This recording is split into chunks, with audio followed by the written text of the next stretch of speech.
Bonjour à toutes et à tous, on se retrouve ce matin en live avec Simon. Salut Simon. Salut Martin, salut Aline. Salut Simon, salut tout le monde. On se retrouve tous les trois pour passer une matinale ensemble autour des jeux Blam. Vous voyez le menu, il est indiqué en bas de l'écran. On va commencer par notre fil rouge, on va revenir sur la carte de vœux. C'est le dernier jour, on vous la dévoile complètement, ça y est, vous allez voir à quoi elle ressemble. On enchaîne ensuite avec l'année 2025 de Blam, parce que j'aime bien quand on reçoit un éditeur revenir un petit peu sur les titres de l'année dernière qui sont toujours présents, qui sont directement disponibles en boutique, parce que c'est vrai, vous regardez les émissions, vous vous demandez, mais ça m'a convaincu. J'ai envie de jouer à ce jeu. Et il y en a qui sont en boutique, il y en a qui vont arriver, c'est la suite de l'émission. On enchaînera avec les jeux de 2026. Il y a un beau programme en 2026. Ouais, on est très contents. Un peu comme l'année dernière, on est super contents parce qu'on a un programme varié avec des choses très différentes et c'est assez agréable de partager les choses quand on a des choses et des projets différents à partager. Et on en finira avec la tombola ce matin, puisque on vous fait gagner alors des petites choses en fin d'émission. N'hésitez pas à aller sur l'application umdj.fr, à vous abonner, à participer à la chaîne. S'inscrire sur l'application, c'est parfaitement gratuit.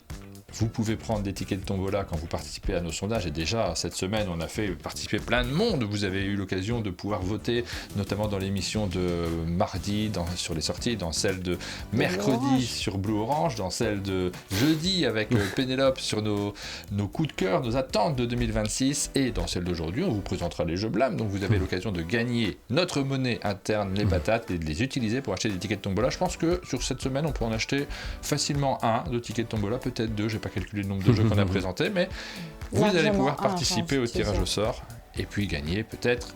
On va revenir justement, on va se lancer, c'est parti, c'est le début de notre émission.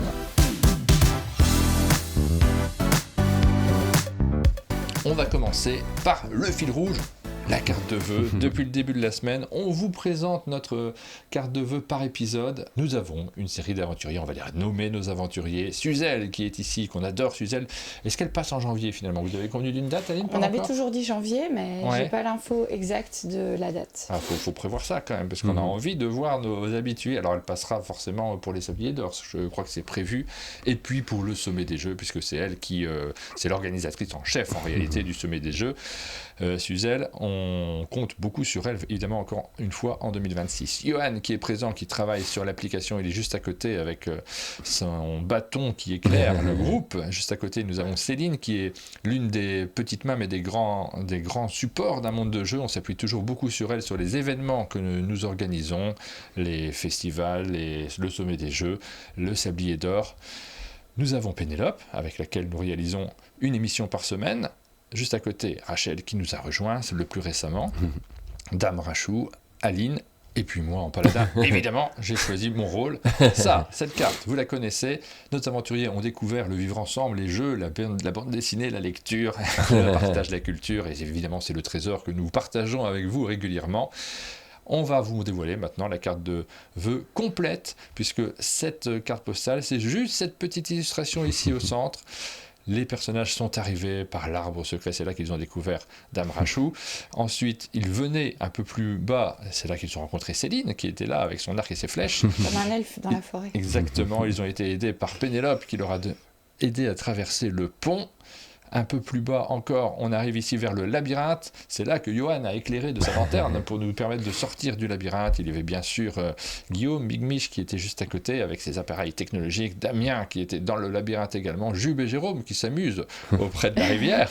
Ok, comme ça a l'air drôle. Oh, regardez ici, on a Ludovic Maublanc et Bruno Catala qui sont encore coincés dans le labyrinthe. Attendez, je vous montre au-dessus des merci qui s'affichent en même temps parce que je ne surveille pas sur cet écran-là. Il faut que je le montre un petit peu mieux. Ils ont l'air perdus, mais c'est Ludo qui tient il faut équipe, il faut la trouver. carte. Tu crois qu'ils vont trouver la sortie? Ouais, je suis Normalement, ils y arrivent bien à travailler ensemble. Oui, normalement. Ouais, je leur fais confiance, même si on a été plus vite qu'eux pour en sortir. Et voici le chalet d'un monde de jeu. Il est là, il est présent sur l'affiche. C'est là que Suzel nous a rejoint en descendant du sommet des jeux. Et c'est un sacré chalet avec un peu plus de pierres que dans la réalité. Ce qui m'irait très bien, parce que les pierres, tu les repeins pas. C'est vrai que le chalet demande un peu d'entretien. Là, tout de suite, on n'a pas fait encore cet entretien-là. Le sommet des jeux qui aura lieu cet été en août, comme d'habitude, pour la 4e édition, je crois, cette année. Un événement auquel on tient beaucoup. Voilà pour notre carte de vœux. Je vous la montre aussi en format... Alors, en format éditeur. En format carte postale, c'est comme ça que les gens la reçoivent. Ils reçoivent une petite enveloppe avec cette carte-là et en la dépliant. Tout simplement, on découvre tout le dessin, où il y a juste la partie centrale qui est colorée et tout le reste qui est à colorier, je pense. Il faut donner un peu de travail aux gens qui reçoivent. Ouais, c'est ça que je suis en train de me rendre compte, moi. C'est que j'ai quand même beaucoup de travail. Voilà, c'est pour nos partenaires. L'original, j'en profite maintenant pour vous montrer un petit peu en vidéo aussi. Ce sont 3 feuilles à 3 que j'ai illustrées, donc qui sont jointives, ces originales. Il y a des choses que j'ai retravaillées un petit peu, mon chalet, tu vois, j'ai retravaillé un petit peu après à l'ordinateur, mais dans l'ensemble, c'est un sacré boulot. Je suis content de l'avoir fait, j'ai adoré ça. Hein. On se demande toujours si on a le temps de faire ce genre de choses, mais ça a été un vrai plaisir et de le faire et de le partager avec vous. Je vous remercie si ça vous a amusé, ce petit fil rouge pendant cette semaine.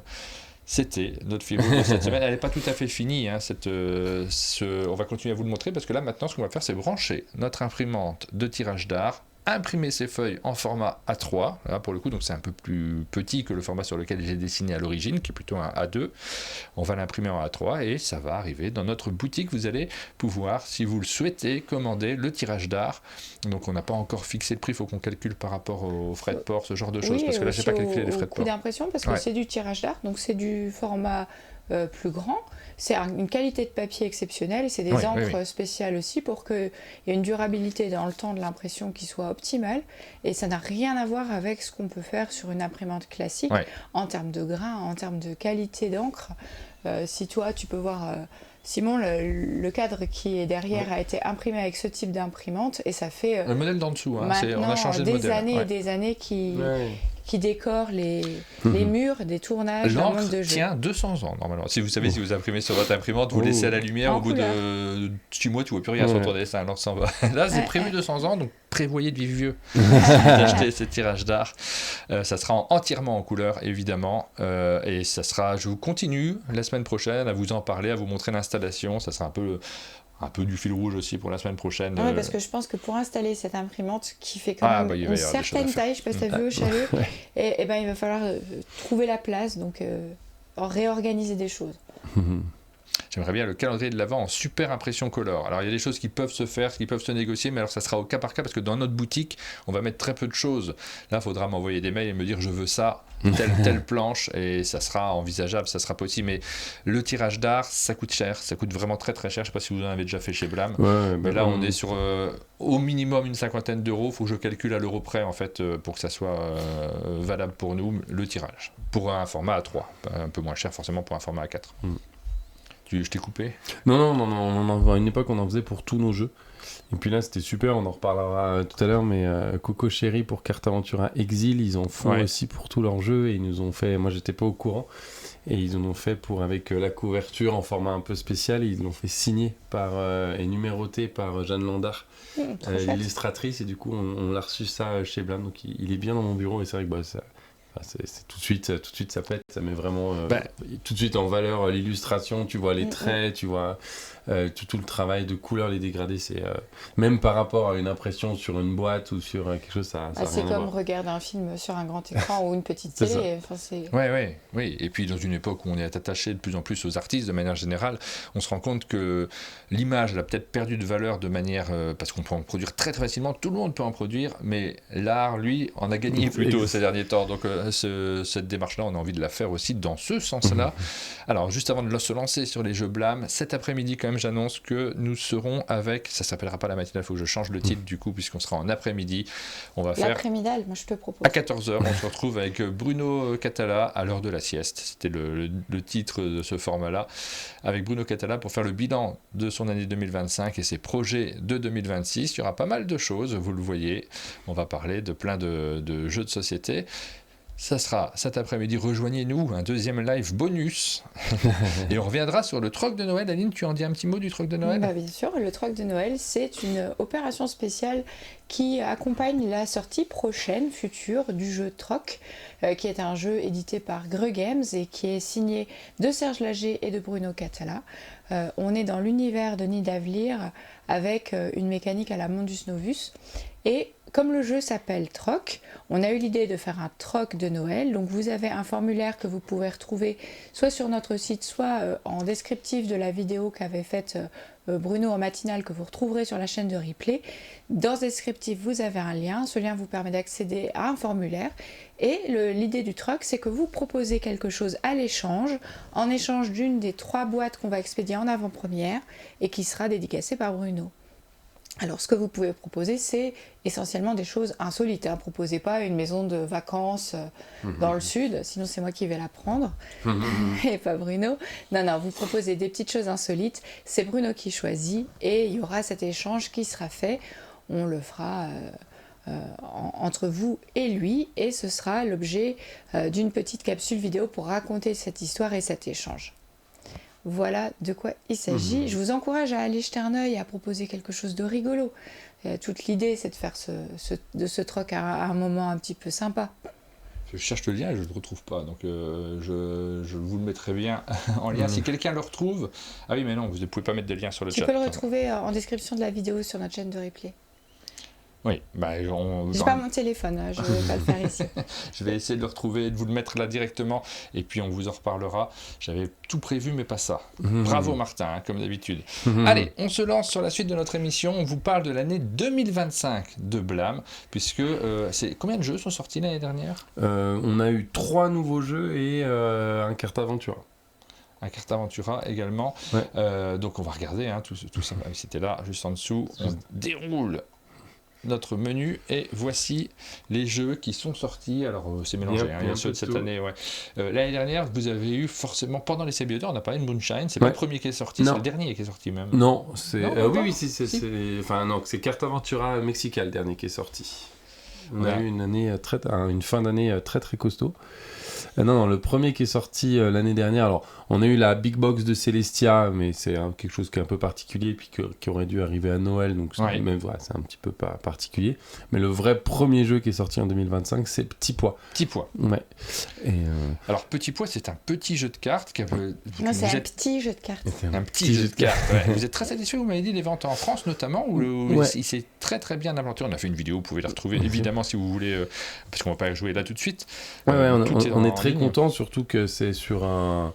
On adore ce jeu, il est hyper accessible, on voit bien que dès qu'on le partageait en salon, avec les gens, en famille ou en amis, le jeu marchait tout de suite, mais c'est le genre de petit jeu où il y en a tellement, c'est très très difficile de se faire connaître, de faire une place, etc. Et on est très content, parce que ça a suivi, on a bien travaillé, ça a permis de faire connaître le jeu. Il a eu une belle vie cette fin d'année à Noël, et donc tu vois, sur un jeu qui est sorti en mai, et ça permet de continuer à faire vivre le jeu, donc c'est vraiment ça il a un profil très adapté effectivement à ce que le public recherche aussi aujourd'hui, parce que là il y a une gamme de jeux de cartes, un peu tous au même format d'ailleurs, non pas chez Blam mais chez BlackRock, c'est votre distributeur qui impose qui met en avant des jeux dans ce format-là. Exactement, c'est pas du tout qu'on impose, mais forcément quand il travaille sur un format, c'est le plus pertinent d'essayer de suivre et de continuer, parce que ça rend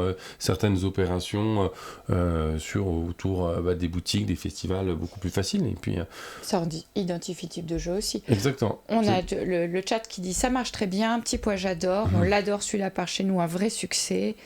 Un succès à l'assaut, sort facilement, très chouette. Ouais. Vous connaissez et vous jouez au jeu. Ce qui est intéressant, c'est que c'est un jeu qui dure dans le temps, où on voit que il y a des jeux très expérience, on trouve ça fun, mais on voit pas forcément la profondeur qui t'amène à y rejouer, à le ressortir, à vouloir le faire partager. Et là, tu sens avec la prise de risque, avec les petites stratégies, les différentes manches, la façon de jouer un peu plus expert en 50 points, une fois que tu as compris comment faire le jeu, si tu restes avec ton même groupe de joueurs, tu risques de le sortir très facilement un peu en mode rituel, et on sait aujourd'hui que c'est ça qui donne beaucoup d'attache au jeu et qui sont intéressants. 3 auteurs sur ce jeu, puisqu'on a Alex Fortino, Thomas Favrelière et Simon Moulard. C'est illustré par Clément Hérault, pardon. C'est un petit jeu simple, rapide, il faut se défausser de ses cartes, il faut faire le plus petit score aussi, il faut s'attendre à avoir le plus petit score devant soi, parce que c'est pas du tout un skyjo, mais malgré tout il y a cet aspect d'avoir 2-3 cartes qui sont posées devant nous. Exactement, en fait c'est ça qui est assez fun dans le jeu, c'est ce côté carte cachée, parce qu'en fait on connaît notre jeu, on a des jeux qui sont des cartes qui sont dans notre main, des cartes qui sont devant nous, il va falloir qu'on joue soit en montant, soit en descendant en fonction de la petite consigne qui est au centre de la table, il faut réussir à se débarrasser soit des cartes de notre main, soit des cartes qui sont devant nous, sauf que devant nous, il y a des cartes qui sont cachées. Et du coup, tout le jeu, et c'est ça où il y a quelque chose de très intéressant, c'est est-ce que je vais très très vite, mais il y a des cartes qui me sont inconnues et je prends un risque qui est du coup très émotionnel aussi, puisqu'on veut foncer, ou est-ce qu'on joue plutôt safe et on attend de révéler toutes nos cartes. C'est le premier jeu qui est sorti l'année dernière. Sacrée année, il a eu Thomas Favrelière. Ouais, il se lance. C'est quelqu'un qui travaille très sérieusement et aussi on sent il a un plan de carrière, il réfléchit bien à ce qu'il faut faire. Je trouve ça très appréciable aussi de se donner les moyens aussi d'aller au bout de ses idées. Et puis il fait un beau suivi sur ces jeux, c'est hyper agréable de travailler avec lui, tu sens qu'il s'intéresse, il te demande des nouvelles et tu sens que c'est pas du tout agressif. Ouais, c'est vraiment juste j'ai envie de savoir, je veux partager, je suis avec vous dans cette aventure et on arrive souvent à avoir des belles opérations. Le deuxième jeu qui est sorti l'année dernière, c'est Duo. Alors Sierra c'était 2024 je pense. Il est dedans mais... C'était 2024. C'était Celestia Duo, donc le jeu de Bruno Catala qui est sorti en septembre. Donc là, on est sur la fameuse gamme. Il y a pas mal d'entrées à la gamme Celestia maintenant. Je ne sais pas si tu as une étagère complète. Comment ça marche d'ailleurs chez Blam ? Je me demande toujours, quand on crée des jeux, est-ce que tu t'es réservé un endroit, comme quand on rentre chez Cocktail Games par exemple, c'est la première chose que tu vois. Tu as déjà été chez Cocktail Games ? Oui, bien sûr. Ouais, la première chose que tu vois à l'entrée, c'est tous ces jeux qui sont étalés parfois en versions et en langues différentes. C'est impressionnant et c'est aussi un hommage à son propre travail. Ouais. Alors, nous, on travaille tous de la maison. Mais t'as pas une étagère chez toi ? Si, j'ai une étagère avec tous les jeux, j'ai une étagère avec mes versions internationales préférées. Celle où il y a des changements de design, ou celle où le chakra écrit en thaïlandais par exemple, c'est pas mal, tu vois. D'un coup, on est bien plongé dans l'ambiance zen. Donc c'est ça. Mais Celestia prend évidemment de plus en plus de place. En 2025, Celestia et toute la gamme de Celestia, c'est ce qui est le plus fort chez nous. Donc Celestia, la Big Box, le Celestia Duo. Donc c'est vraiment le cœur de l'activité de Blam. Celestia, c'était un jeu qui était compétitif avec beaucoup de coups foireux qu'on se faisait les uns avec les autres. Le Celestia Duo, lui, duo, c'est pas duel, il se joue à deux, qu'à deux. Il y a eu énormément de jeux qui ne se jouent qu'à deux, qui sont parus l'année dernière, mais celui-ci, sa particularité, c'est qu'il est coopératif. Exactement, il est coop et il est... Ce qui est très intéressant, c'est que Bruno, il a réussi à faire... quelque chose de très très fort en réussissant à mettre de la prise de risque et de reprendre le cœur de Celestia, et il a fallu l'identifier, le cœur de Celestia, et c'est très très compliqué parce qu'on demande à tout le monde qu'est-ce que c'est Celestia, c'est des coups foireux, c'est des dés, il y a plein de choses, et au bout d'un moment en travaillant, et Bruno a réussi à se rendre compte que non, en fait ce qui rend Celestia vraiment intéressant, là on se regarde dans le blanc des yeux quand on joue à Celestia, c'est d'essayer de deviner les cartes de l'adversaire, d'essayer de dire attends, je continue pas, pourquoi est-ce que tu t'es craché le tour d'avant, est-ce que tu l'as repioché, donc il a fallu comme ça réussir à remettre cette sensation dans le Celestia Duo, et ce qu'il a réussi avec brio, parce que comme dans Celestia, il va falloir avancer, cette fois-ci il va falloir rattraper un pirate, mais on va jouer les cartes en alternance, on est obligé de jouer l'un après l'autre, donc si je te laisse un dé jaune à combattre, il faut absolument que tu aies une carte jaune, même si moi je laisse, c'est à ton tour de combattre le sbire, le pirate. Et du coup, on va se regarder, on va essayer de se souvenir, et du coup, on reprend vraiment la mécanique. Et puis, évidemment, il y a tout l'univers de Celestia. Il y a 2 aéronefs, il y a notre aéronef avec lequel, évidemment, on joue, on manipule, puisqu'on met nos personnages, nos équipements, notre or, on l'installe dans notre aéronef qui se balade sur les différentes cités. On a vraiment voulu remettre tout cet univers et tout ce qui vraiment fait que Celestia, sur une table, ça se voit. Et puis, c'est un jeu coop, donc il y a plein de niveaux de difficulté. On a un niveau vert où il faut juste le rattraper, qui est normalement assez accessible, une fois qu'on a compris qu'il y a de la prise de risque, qu'il faut pas avoir peur de se prendre un coup du pirate, qu'il y a un moment il faut tenter le petit coup en plus, normalement on devrait y arriver. Par contre, on a le niveau normal où cette fois-ci on l'affronte. Et quand on l'affronte, là, il y a un vrai duel, et ce qui est vraiment top, c'est qu'on arrive souvent à des parties épiques où ça joue aux 3 dernières cartes, quoi, où il faut qu'on ait utilisé le bon pouvoir de la bonne... le bon pouvoir, le bon dé, les bonnes cartes, que j'ai bien compris ce qu'il voulait faire, donc on est très content, on est super content parce qu'on a réussi à faire une belle sortie internationale avec le jeu, où il était dispo en Allemagne, en Angleterre, au Canada. Donc ouais, c'est assez agréable de réussir à faire une sortie comme ça. Maintenant, l'enjeu, c'est de réussir à le faire continuer à vivre. C'est très très très dur pour les jeux duo. Et puis, il y a plein de marchés où, à l'international où Celestia revenait en fait, parce qu'on changeait de distributeur, des distributeurs qui sont arrêtés ou qui avaient changé de stratégie. Donc voilà, ça va être un peu plus sur le ton long sur certains marchés comme les États-Unis où pour l'instant il n'y a pas Celestia Duo et on espère qu'il arrivera l'année prochaine. Voilà pour Celestia Duo. Vous voyez un petit peu la vidéo qu'on a faite, donc vous pourrez avoir toutes les explications nécessaires pour vous lancer dans la partie et voir l'ambiance aussi que ça génère autour de la table. C'est notamment, je pense, un chouette jeu pour jouer un adulte avec un plus jeune parce que ça marche particulièrement bien. Honoraire, pardon. Je joue avec mon fils, on aime beaucoup, même si c'est pas facile de gagner. Et puis c'est évolutif là pour le coup. Si on prend le premier niveau, c'est pas si dur de gagner. Si on avance dans les niveaux et des difficultés, c'est une autre histoire. Oui. Et puis de toute façon. Puis avec un enfant, tu t'adaptes aussi à sa façon de réfléchir. On s'adapte très facilement. On peut apprendre à jouer. C'est pas là. On peut faire une petite entorse à un moment, une règle juste pour comprendre ce petit point et on avance. C'est très très intéressant. Merci pour Celestia Simon, j'ai joué à ce jeu à Cannes à ses débuts et je ne m'en lasse pas. C'est Talergar qui nous dit cela. Merci pour vos participations de manière générale sur le chat. Vous nous accompagnez cette vidéo et c'est vrai que vos retours sont précieux. Je ne sais pas comment tu le vis toi de manière générale. Vous avez des retours en tant qu'éditeur, mais quelqu'un qui prend la peine de vous écrire, c'est forcément une démarche particulière. C'est impactant. Nous, on a cette chance d'avoir des échanges directs avec vous. Ouais, nous c'est très très agréable. Alors on en a finalement assez peu. La plupart qu'on voit c'est les influenceurs, etc. En festival, en séance de dédicace.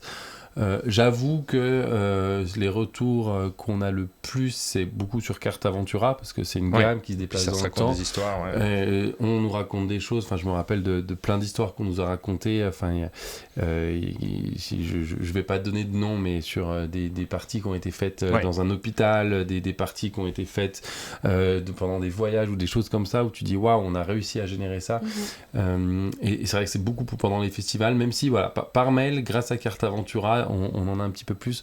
Moi, je me souviens sur Enquête Express, ça paraît ludique, une histoire folle où avec Antonin Bocara qui était venu me chercher en me disant viens, il faut que tu écoutes cette histoire. Et c'était quelqu'un qui lui avait raconté que sa fille était dyslexique, ne voulait pas lire, était complètement, n'arrivait pas à lire et avait beaucoup de mal. Et grâce à Enquête Express, avait réussi à déclencher quelque chose. Et on était vraiment hyper ému en écouter son histoire et surtout de voir cette mère en larmes en disant waouh, on a nous juste fait un jeu un peu rigolo. Pleurer dans les festivals, c'est important, ça touche. Ouais, mais c'était hyper émouvant parce que tu t'avais senti la détresse de cette mère qui voyait sa fille en difficulté et dire nous, grâce à un jeu, ça a fait le petit déclic. Et Aline, je pense que tu vois bien de quoi on parle. Parce qu'elle a su pourquoi elle devait faire l'effort. C'est tellement difficile pour un enfant dyslexique. Exactement. Et il faut une motivation tellement forte.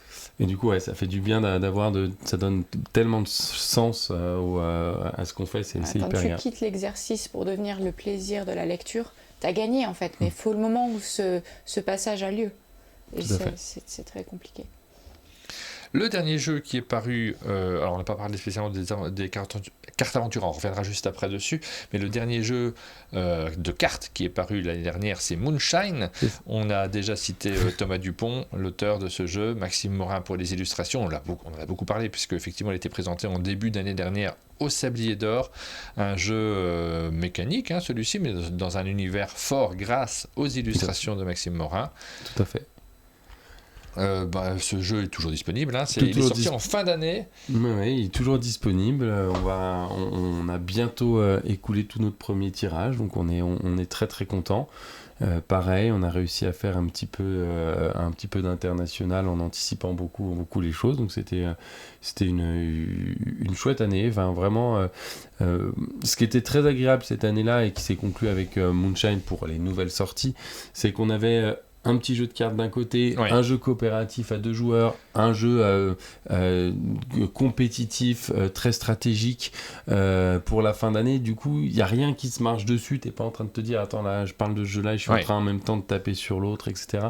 Donc, c'est assez varié, très varié, avec des univers aussi là très différents. Ça a été tellement agréable de bosser avec Maxime Morin qui nous a fait des petites tirées en monographie qu'il nous a envoyé. Et qu'il a fait lui-même. Ouais, on a des illustrateurs qui se donnent du mal pour le faire. Alors que je suis curieux, moi ça m'intéresse toujours, hein, les aspects graphiques, forcément là tu me parles. J'aurais dû te l'amener. Mais oui, tu aurais dû me l'amener.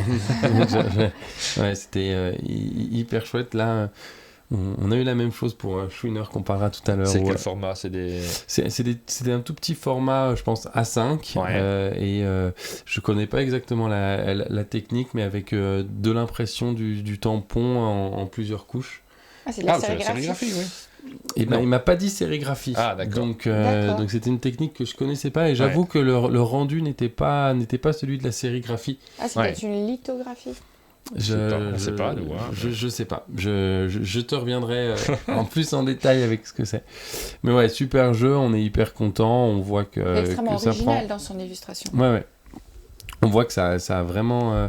Ça a bien parlé, on sent qu'il y a une courbe d'apprentissage, et puis c'était très agréable de le voir à Noël qui continue à faire parler de lui. Donc voilà, on espère que sur cette fin d'année, tout va bien se passer, et que ça va, sur cette fin d'année, sur ce début d'année, qui va continuer à être présent en boutique. On continue à le défendre évidemment en festival. Donc, c'est un jeu qui peut s'installer aussi dans votre catalogue, qui peut être un peu un classique de blâme, en tout cas on vous le souhaite. Je lance les votes sur les jeux de 2025. Vous les connaissez ceux-là, vous avez eu l'occasion d'y jouer. Dites-nous tout simplement quels sont vos préférés. Vous l'avez déjà dit en l'écrivant sur le chat, mais vous avez l'application umdj.fr. Vous pouvez voter pour Petit Pois, pour Celestia, et je rajoute donc Moonshine. Et dites-nous votre ressenti. Vous l'évaluez sur 100 et on fera un bilan juste après. Dans le chat, on a Moonshine, mon préf. J'ai du mal sur la première partie, mais ensuite trop bien. Belle surprise, j'ai beaucoup aimé. Ouais, nous on a enchaîné les parties du Moonshine, vraiment. Ouais. Et puis, t'as pas. Nous, après Moonshine, on a eu le Cartaventura Mexica qui est sorti en novembre. Donc on va revenir sur les Cartaventura de l'année dernière, et on enchaînera avec ceux de cette année, puisqu'il y a plusieurs actualités. Il y a toujours de l'actualité sur Cartaventura. Regardons un peu celui. Alors c'était lequel? C'était Mexica. Ça c'est novembre. C'est la dernière sortie de l'année. C'était la dernière sortie de l'année sur la Malinche. Donc ça se passe au Mexique. Thomas Dupont aussi, évidemment, accompagné d'Élise Renouvin. Exactement. C'est Guillaume Bernon, c'est pas son premier. Non, c'est toujours Guillaume Bernon qui fait les cartes Aventura qu'on appelle classiques, c'est-à-dire celui dans l'univers vraiment pour adultes. Et on était hyper contents. Je pense que ça a été un peu celui qui a été le plus difficile à écrire. Beaucoup de travail avec les historiens. Difficile à écrire parce que y a des mélanges de sources très compliqués entre ce qui a été écrit par les Européens, ce qui est en train d'être découvert par les archéologues. On rappelle que Cartaventura s'appuie toujours sur du réel, sur un contexte qui n'est pas... alors, toujours... Peut-être que je vais trop loin. on a notamment dans les enfants... toujours. On travaille même pour les pirates. Bien sûr. Ouais. Toujours, alors évidemment c'est adapté, mais oui, on a toujours des historiens qui ont travaillé pour être sûr de vraiment... Il n'y aura pas un Cartaventura science-fiction? Il y en a eu dans les tuyaux, mais on avait prévu de travailler avec l'ESA, pour travailler sur le côté très scientifique qui pour nous était... l'Agence spatiale européenne. Exactement. Il y a toujours une base en fait. Il y a toujours une base. Ce qu'il faut, c'est le côté réaliste, et en fait ce côté réaliste il est fait là pour t'aider dans tes choix, que les choix soient vraiment moraux et impactants. On s'est rendu compte très tôt dans le développement de Cartaventura que c'était ça qui rendait les choses très très fortes. Parce qu'il y a un jeu finalement qui est assez proche du livre dont vous êtes le héros, même s'il a sa particularité, son système de cartes, mais ce qui compte c'est aussi tout le contexte. Et là sur le Mexica, on est sur quelle histoire? On est sur l'histoire de Cortés qui donc arrive au Mexique, donc qui va arriver donc jusqu'à Moctezuma, donc jusqu'à Teotihuacan, donc Mexico, et nous on va jouer, et c'est ça qui était très intéressant intéressant mais aussi très compliqué. On va pas du tout jouer Cortés ou un blanc ou un conquistador. On va jouer la Malinche, qui est pour simplifier un peu les choses, une Maya, qui est donc une autochtone, mais qui va travailler pour Cortés, qui va être sa traductrice. Et c'est une personnage qui est très intéressant parce qu'en fait, on ne sait pas aujourd'hui ce qu'elle a fait. Est-ce qu'elle a défendu juste sa petite vie ? Est-ce qu'elle a juste défendu son peuple ? Est-ce qu'elle a essayé de faire le moins de mal pour tout le monde ? Est-ce qu'elle a décidé de faire le pire pour les Aztèques qui étaient des monstres ? Et du coup, ce qui a été le cœur... Elle a été mise en face de dilemmes moraux incroyables. Ah oui, ça a été très compliqué.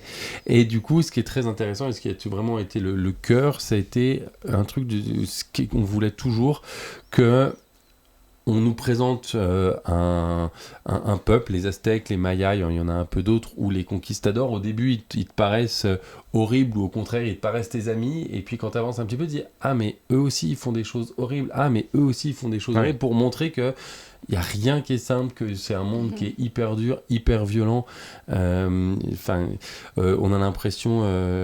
Heureusement, ça a bien changé. Ouais, exactement. Heureusement, le monde est beaucoup plus doux aujourd'hui. Exactement. Il y a pas plus de conquête. Plus de conquête. C'est fini tout guerre, ça. Le colonialisme, c'est terminé. Exactement. Donc ouais, très, très, très compliqué à travailler avec les historiens, avec les musées, pour réussir à trouver le bon juste milieu, faire comprendre ce qu'on veut faire. On a d'ailleurs, pour la première fois, travaillé avec 2 historiens.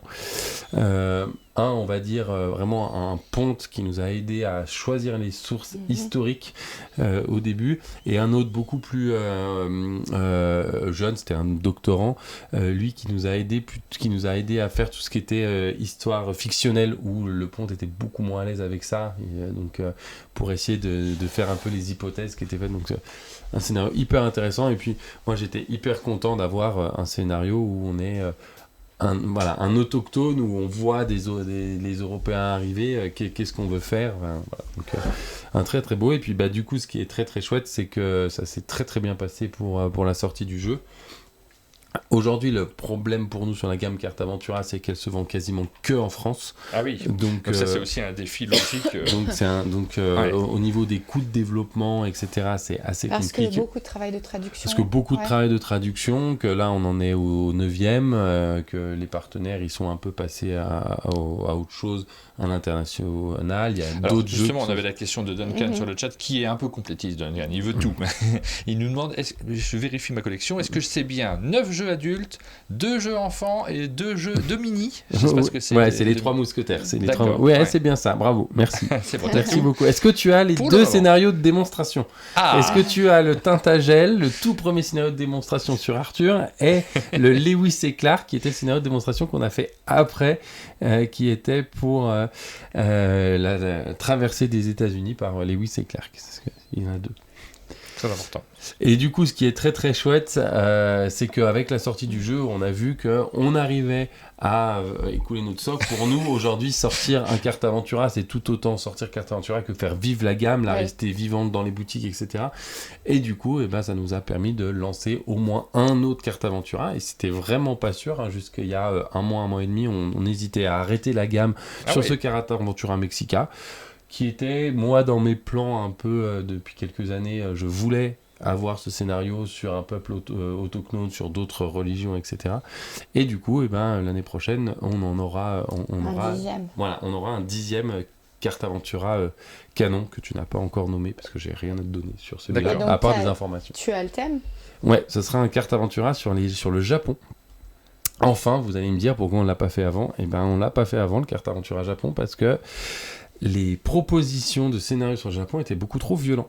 C'était toujours sur de la trahison, du samouraï, du shinobi, enfin que des trucs qui ne vont pas dans la gamme Carte Aventura, parce que pour choisir un personnage dans la gamme Carte Aventura, il faut un personnage sur lequel on peut s'identifier et qui donne des valeurs positives, et même le premier samouraï noir qui correspond un peu à la même chose que notre parce que si Clama. t'as pas cette identification-là, le choix il devient aisé. Exactement. Alors que l'intérêt, c'est justement d'avoir ce choix qui te fait dilemme. Exactement, et puis qui te permet de vraiment te projeter. Et du coup, ce sera un scénario Japon sur les haïkus. Donc les poèmes japonais. Les poèmes japonais, ce sera le cœur du système et du coup qui va nous permettre de traverser le Japon, d'être confronté à toutes ces guerres, à toutes ces trahisons, à ces samouraïs, etc. Mais c'est pas nous qui sommes porteurs de ça. Nous, on est justement porteurs plutôt d'un message un peu à côté. Ouais. Et comment on fait pour porter les messages. Donc on est très très content. On a hâte. C'est en cours d'écriture. Là, on a reçu il y a quelques jours la dernière version du scénario que j'ai hâte de tester. On a, je vois dans la liste un Exil. Qu'est-ce que c'est ce Carte Aventura Exil? Carte Aventura Exil, c'est un jeu qui est un peu particulier. Là, on est à cheval sur 2025 et 2026. Ouais, alors pour nous, c'est un jeu 2026 puisqu'il va être disponible en boutique en 2026, en boutique ludique. Mais c'est un jeu qui a été fait en coédition avec Coco Chéri. Coco Chéri que vous connaissez peut-être parce qu'ils font des jeux très engagés sur la surveillance policière, sur le droit de manifester, etc. Ils travaillent avec des associations et ça faisait un projet qu'on avait envie de faire depuis très longtemps sur un peu qu'est-ce que c'est les aventuriers aujourd'hui, qu'est-ce que c'est les aventuriers au XXIe siècle. Et ce sont un peu ces migrants qui traversent le monde en espérant trouver une vie meilleure une terre d'accueil. Et du coup c'est un Carte Aventura en petit format qui est donc que 35 cartes, qui propose de suivre deux personnages, et c'est donc Coco Chéri qui s'est occupé de l'écriture et surtout qui a été écrit en partenariat avec la Ligue des droits de l'homme, qui ont tout relu, qui nous ont aidé qui ont aidé Coco Chéri sur toute la documentation et sur toute la représentation qui est sur les images et les illustrations, qui ont écrit un petit livre un petit peu plus complet sur. Il est plus court celui-ci. Ouais, il est plus court. C'est un mini, et en plus c'est un mini sur lequel on va avoir deux personnages, parce que ce qui était très important pour la Ligue des droits de l'homme, c'était de montrer que les migrants, pour nous, c'est une grande, c'est un grand mot qui veut dire tout et n'importe quoi, et pour eux c'était très important de montrer que quand on vient d'Afghanistan, qu'on est dans une famille aisée, c'est pas la même chose que quand on vient d'Afrique et qu'on doit travailler tout au long de son voyage. Donc voilà, on est aujourd'hui, on pourrait presque dire un peu un premier documentaire ludique. C'est pas un serious game, tout ça, mais on va être là dans quelque chose où on va vraiment apprendre des choses, comment ça se passe, et vivre avec eux les choix qu'ils doivent faire, à quoi ils sont confrontés, combien de temps ça prend. Et de se rendre compte que c'est les mêmes humains que nous, ce qui paraît évident quand on se le dit, mais de le vivre et d'être confronté à des choix, c'est hyper pertinent. Donc il est sorti là cet été avec Coco Chéri, qu'il a vendu donc dans ses librairies spécialisées, qu'il a préparé sur certains festivals, etc. Et nous, il va sortir là dans l'été avec une opération spéciale où on va reverser une partie des bénéfices à la Ligue des droits de l'homme. Donc voilà, c'est en cours de fabrication, c'est pas encore exactement quand ça va sortir. Mais c'est quelque chose qu'on est très fiers, on aime bien, et puis ça fait parler du jeu de société et de Carte Aventura aussi autrement. Donc on est très très très très content. Je vous fais voter aussi pour ce jeu. Vous nous dites si vous avez envie de le rajouter à votre collection Duncan. On a compris. Il te le fallait obligatoirement. Non, il l'a pas. Ah, tu crois qu'il l'a déjà? Il l'a pas dit en tout cas. Il l'a pas dit, mais comme le jeu est déjà disponible et qu'il a l'air d'être un aficionado du jeu. Il a l'air d'être au courant en général de ce qu'il faut avoir. Je pense que oui. Hop, on lance un vote sur ce jeu, vous pouvez voter, et puis vous pourrez dépenser avant la fin de cette émission vos patates, notre monnaie interne, pour pouvoir prendre les tickets de tombola. Alors, d'autres cartes aventure, on l'a dit, tu m'as dit le thème Japon, les haïkus. Exactement, les haïkus. Et alors je regarde un petit peu, on va passer sur les autres jeux de 2026 cette fois-ci. Tout à fait. Il y en a quelques autres. Le premier qui va sortir tout en haut, c'est Mosaïque le premier, c'est ça? Exactement. Le premier, c'est Mosaïque. Physiquement, il est derrière vous. Je vous vois maintenant. Hop. C'est un jeu dans lequel vous êtes... Mon menu marche pas ce matin, Aline. On ne fait pas la peine d'appuyer sur les boutons, je ne sais pas pourquoi. De temps en temps, on a... Ah, si, c'est bon. Je le change manuellement parce que les boutons ne marchent pas, je ne sais pas pourquoi. Il faut démarrer cet ordi. Mosaïque, c'est un jeu dans lequel chaque détail compte. D'un jeu où vous avez des illustrations, beaucoup d'illustrations. Combien d'illustrations? 89. 89 illustrations à l'intérieur de ce jeu. On ouvre la boîte, on fait un open the box ici en direct. Et regardez, ce paquet de cartes comporte des tonnes d'illustrations. Immédiatement, ceux qui nous voient, qui nous regardent, qui nous suivent ce matin se disent « Ah, on est sur un jeu à la Dixit. On est sur un jeu avec des illustrations oniriques qui vont nous évoquer plein de choses. Il va falloir que je dise mon ressenti, il va falloir que j'invente, que j'improvise une phrase, un poème, une histoire autour de chaque carte pour être... Sans doute, ça doit être du coopératif. Non, mais c'est vrai, instinctivement, quand on voit ce matériel, on s'imagine ça. Du déni, mesdames et messieurs. Exactement. Et pas du tout, rien à voir. Et c'est ça qui nous a tout de suite plu quand j'ai vu le prototype du jeu, on va dire, il y a 2 ans. C'est que c'est un jeu qui mélange vraiment 2 choses, et 2 choses qui, moi, me portent vraiment beaucoup. C'est qu'on a vraiment la poésie qui porte l'univers de Blam, on va dire la poésie, les illustrations, les univers. On est vraiment... Blam, c'est l'auteur de Rêve-Lune aussi, notamment. Je vois que Maud Chalmel est sur le chat. Il me dit j'en veux. Elle n'a pas encore son exemplaire de Mosaïque. Non, parce qu'on les a pas encore reçus. On en avait très très peu en fait. Et donc les illustrateurs ne les ont pas encore tous. Parce qu'il y en a beaucoup des illustrateurs. C'est ça aussi qu'il faut dire. Exactement. Je te laisse, pardon de te couper, mais c'est juste pour répondre. La liste des illustrateurs est là, vous pouvez la voir. Ils sont très nombreux à avoir participé, à avoir fait des cartes du jeu. Exactement. Et ça, on peut remercier Pénélope et Nathalie pour cette belle input et cette belle idée de mettre un peu comme un vrai générique la liste de tous les artistes sur la boîte. Et c'est vrai que ça change tout sur la perception. Donc ils sont 33 à avoir travaillé sur ce jeu, parce que du coup ce qui est vraiment génial dans le jeu, c'est qu'on a réussi, et c'était le cœur du projet, à mélanger des styles très très très différents. On a du crayon en noir et blanc, de la peinture numérique, de la peinture en aquarelle, on a du fusain, on a vraiment de tout, et c'est vraiment très agréable. Et ce qui est très intéressant aussi, c'est que, comme tu l'as dit, contrairement à d'autres jeux où on peut peut-être survoler un peu les illustrations pour juste être sur l'émotion et ce que ça nous rappelle un petit peu, on va être sur un jeu de stratégie et presque sur un jeu de logique. On pourrait dire un petit peu que c'est un espèce de petit sudoku onirique, puisqu'en fait, comme vous avez vu dans la boîte, on a aussi ces toutes petites cartes.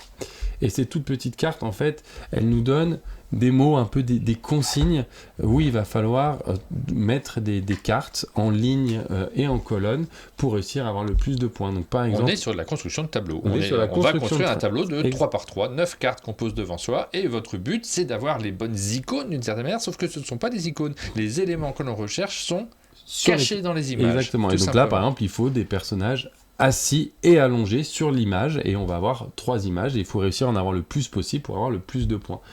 Et donc on va faire un exemple, si je mets ce personnage-là en face, je commence mon tableau de 3x3, ici, hop, il est assis, c'est bon, je sais que je vais avoir au minimum 1 point. Si j'arrive à... Comme on va mettre 3 cartes, si j'arrive à en avoir 3, je marquerai 4 points, parce que j'ai pris un objectif bleu qui est relativement facile, mais il y en a des plus durs.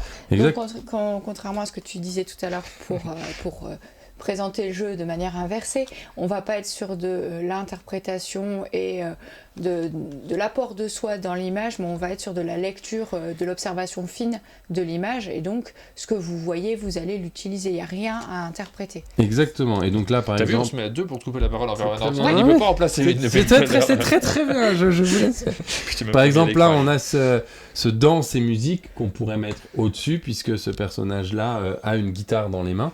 Et du coup, ce qui est très intéressant, c'est qu'au fur et à mesure des parties, on va vraiment découvrir des illustrations, découvrir plein de petits détails que les illustrateurs, ils ont cachés en fait absolument partout. Ouais, c'est chouette. Hein. Ils ont beaucoup travaillé sur du clair-obscur, sur des choses. Cette image-là, pour moi, elle est vraiment un peu celle au cœur du jeu, parce que on voit très bien la guitare, on voit très bien le chat, etc. Et puis on peut très bien découvrir au bout d'une dizaine de parties, parce que dans nos mots qu'on a sélectionnés, on a autre chose, qu'il y a une petite affiche qui est sur la droite, qui est ici, et sur cette petite affiche on voit des choses, etc. Donc il y a plein de petits éléments qui nous permettent de profiter. Tu peux mettre celle-là ici je pense que ça ferait plaisir à quelqu'un. Je cherche Maud Chalmel en fait depuis tout à l'heure, et je cherchais quelles étaient ces illustrations, tu vois, parce que ça fait partie du jeu. On connaît quelques illustrateurs, par exemple là, ça serait pas du Camille aussi, ça? C'est possible. Tu vois. Toute la liste des illustrateurs et de leurs illustrations sont faites. Non, ce n'est pas Camille Chaussy, celle-là. Ah mince, je suis nul. Hop. C'était qui alors celle-ci? C'est la 15. La 15. Alors je cherche. Évidemment. Quel suspense. C'est Suzanne de Montron. Ah oui, qui a des styles très très différents et qui depuis travaille pour nous. On savait pas comment en parler, mais on en parlera tout à l'heure. Et du coup, ce qui est donc là aussi très très intéressant, merci Plessix. Comment on fait pour récupérer les scorings? En fait, on a à chaque tour 3 cartes en main. 3 cartes images, et tu vois que sur les images, il y a à chaque fois un petit numéro. Il y a aussi au centre de la table autant de mots que le nombre de joueurs plus 1, évidemment. On va choisir une carte secrètement. Une fois qu'on a tous choisi notre carte, on la révèle, et en partant du plus petit numéro, on va choisir le nouveau mot qu'on va rajouter à notre grille autour. Ah, j'ai trouvé un autre de mode Chalmel. Non, c'est bon ou pas? Alors, 42. Non. Ah non. Je te dis, je chercherai après. Mais c'est pas grave, pardon, je joue à un autre jeu. Je suis là pour te couper la parole, c'est mon métier. Et donc du coup, en fonction des numéros qu'on a, on va choisir le mot qu'on va rajouter à notre grille, sachant qu'on n'est pas du tout obligé de faire correspondre les images et les mots. Par exemple, je peux très bien prendre le mot corps des fils et le mettre en bas. Ah bah vous le voyez pas, c'est dommage. Sur ma 3e ligne qui est tout en bas ici, parce que pour l'instant j'ai aucune illustration qui ont des corps des fils, mais l'image que j'ai utilisée pour sélectionner ce mot-là, le mettre à un autre endroit. Donc on va faire petit à petit, et du coup ça donne aussi la possibilité à des vrais choix stratégiques de garder des petites cartes pour les jouer plus tard, pour prendre au bon moment le mot qui est en jaune et qui me donne des points, de jouer assez vite, et à la fin de chaque tour, quand on a fini, on va pouvoir soit piocher une nouvelle carte, soit défausser nos cartes pour en reprendre 3, mais à chaque fois qu'on va faire ça, ça va nous faire perdre un point. Donc il y a vraiment ce petit côté stratégique où il va falloir s'adapter, construire, essayer de trouver quelles peuvent être les choses un peu logiques entre les différentes cartes. Ça vaut le coup d'essayer de mettre des cartes violettes sur la même ligne, sur la même colonne, parce que ça peut nous donner un mot qui correspond, etc. Et ce qui est vraiment très très... Enfin moi, ce qui me plaît énormément dans le jeu, c'est vraiment qu'il s'adresse... On y trouve tous beaucoup notre compte, enfin comme on voit Martin, il y a le plaisir des illustrations où on va découvrir, on va farfouiller les images. Moi je suis à fond là-dessus, et puis c'est vrai qu'on aurait pu avoir, on l'a dit hier quand on a tourné la vidéo, on aurait pu avoir une carte avec 10 icônes dessus, et tu regardes, ah c'est bon, celle-ci a mes icônes, je vais la prendre, mais c'est beaucoup plus agréable, c'est rigolo, c'est pas le même jeu que d'habitude, ça change, ça reste un jeu de construction de tableau, mais il y a cet aspect graphique qui me fait plaisir, en tout cas, qui nous fait plaisir, j'imagine, pour ceux qui nous suivent. Et puis il y a quand même un grand côté de négociation, de discussion, et qui marche toujours agréable. On peut s'adresser, moi je me souviens d'une très belle partie avec Johan, Céline et Marie Grandjeu qui découvraient le jeu, où on avait un Johan très stratégique et pragmatique, évidemment. Johan. On voit ça, je le vois, je le pose ici, et j'ai mes points, et qui était vraiment dans l'optimisation de ses points. Et à côté de ça, Marie et Céline qui étaient dans la découverte des images, et qui étaient, moi je me souviens de Marie en train de se dire, mais si, regardez, en fait il est allongé parce qu'il est comme ça, et du coup ça a quand même généré de la discussion, ça génère des choses, donc il y a vraiment... pas, tu sais, on le connaît pas si bien que ça, Johan, parce que c'est pas le moins sensible des trois en réalité. Non, mais alors, tu serais surpris. Non mais alors, je sais bien, je sais qu'il a adoré le jeu et toutes les illustrations, mais pour lui le premier aspect du jeu ça a été ce côté stress stratégique, alors que on va dire que Céline et Marie étaient d'abord dans le je découvre les images, et puis j'essaye un peu de faire bien sûr, parce qu'il y a de la mécanique, mais... Et du coup c'est un super projet incroyable, 33 illustrateurs, ça a été un plaisir incroyable de le faire. On va voir si on en rajoute un 4e. Un 34e. Ah oui, parce que alors et Pierrot est sur le chat aussi, on est deux.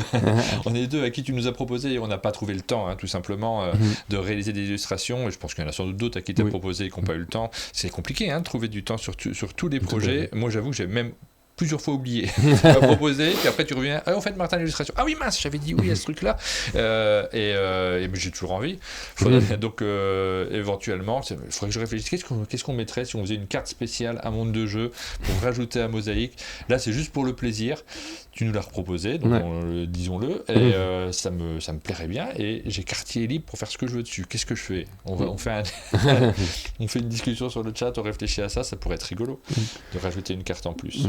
Serait trop et vous, et puis Duncan qui prend... J'ai l'impression que Duncan il a l'air convaincu, des icônes ça aurait été factuel, là on est dans l'observation et l'interprétation, nous dit-il sur le chat, et évidemment des jeux qui se ressemblent, il y en a tellement que forcément on cherche aussi dans ceux qu'on va rajouter à nos ludothèques le petit truc, le petit élément sensible qui font qu'on s'attache à un jeu plus qu'à un autre. Vous connaissez pour Mosaïque les raisons de vous y intéresser. Il sort dans un mois du coup, donc là on est vraiment en plein dedans, on est en train d'organiser des séances de dédicaces avec des illustrations, qu'est-ce qu'on va faire à Cannes. Ça. C'est vraiment super. Elle me lance des regards, t'as les yeux qui piquent, c'est ça? Non, j'ai eu un petit étourdissement. Ah bon? Moi j'ai une petite tension et j'ai pas assez déjeuné. Ok. Ça va, je vais bien, je vais pas tomber dans les pommes, pas de soucis. Merci. On est tous les deux étourdis, mais pas de la même façon avec Aline. Là j'ai une toute petite tension, il faut pas grand chose pour que je passe. Tu devietterais pas. Ouais. On continue, donc ça c'est la première sortie de 2026. En 2026, il y aura d'autres jeux. Eh oui. Il y en a un qui n'a pas été tant annoncé pour l'instant. Je ne sais pas si vous en avez déjà parlé. Très peu. Très peu. Il n'est même pas dans la liste. Non, il n'est pas dans la liste parce qu'on n'a rien à montrer encore vraiment. Ouais. Vous le connaissez très bien comme jeu. Je sais que Johan en a un peu... Ah, tu parles de celui-là? Je parle de celui-ci. Tu parles de celui-là? Bah oui, parce que je vois qu'il n'est pas dans la liste, le Schwiner, non? Il devrait y être, mais il n'y est pas encore, non? Eh ben, il a peut-être juste pas été tapé dans le tri. On parlera du jeu de Johan juste après, mais parlons d'abord de Schwiner, parce que lui, il sortira au printemps. C'est ça, au printemps, le 30 avril, Schwiner. Ouais, au milieu du printemps. Donc celui-là, il a été montré, etc. On avait déjà une version même au sommet des jeux. Oui, bien sûr. Notre, un peu, il est déjà assez attendu. Hein. Ouais, et nous, on est hyper contents. Un jeu de Fred Vuagna et merveilleux jeu, bravo à lui. Ouais, on est hyper contents et c'est vraiment un très chouette jeu.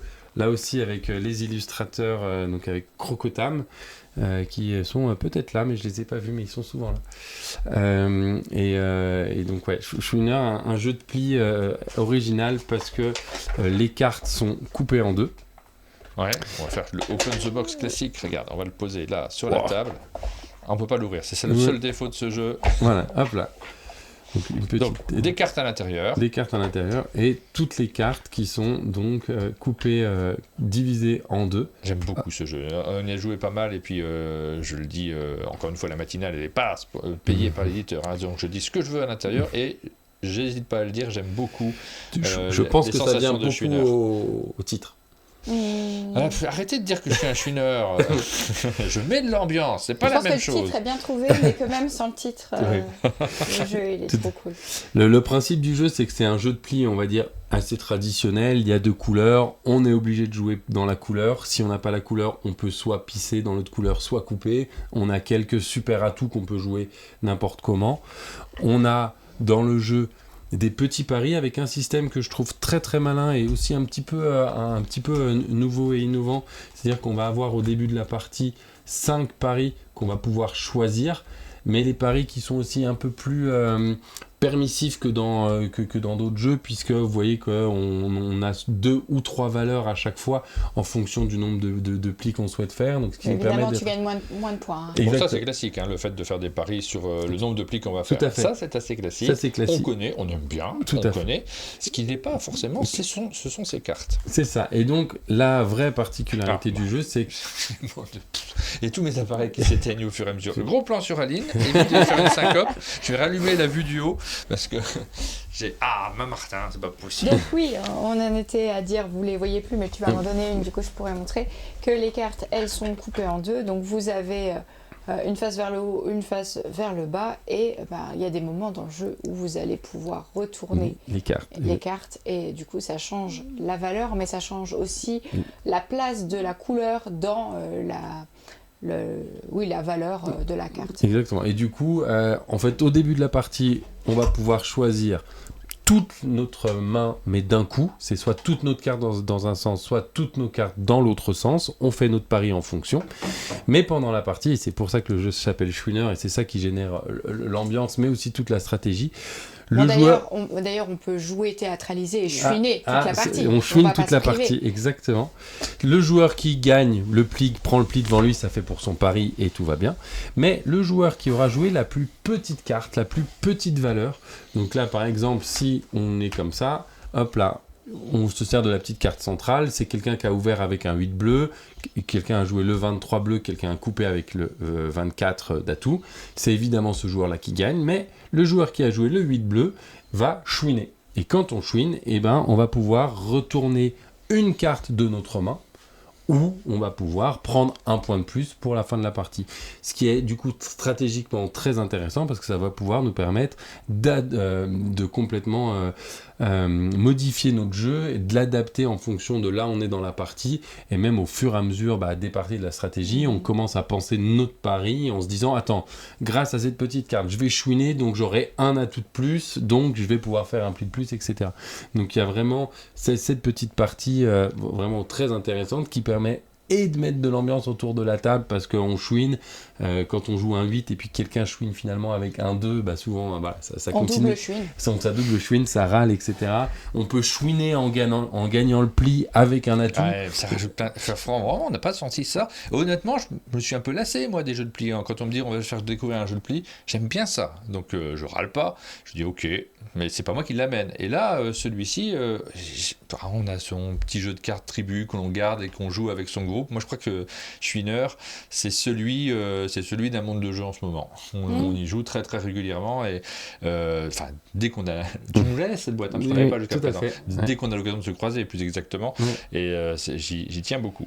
Ouais, donc on est super content et puis on est très content d'avoir réussi sur un jeu de pli aussi, à avoir réussi à créer un univers un peu original avec ces petits dragons. Il y a plein de petites choses un peu cachées à regarder sur les cartes. Crocotime, ils ont fait vraiment un super truc. Et oui, comme tu le dis, Noon, il est en bêta sur BGA.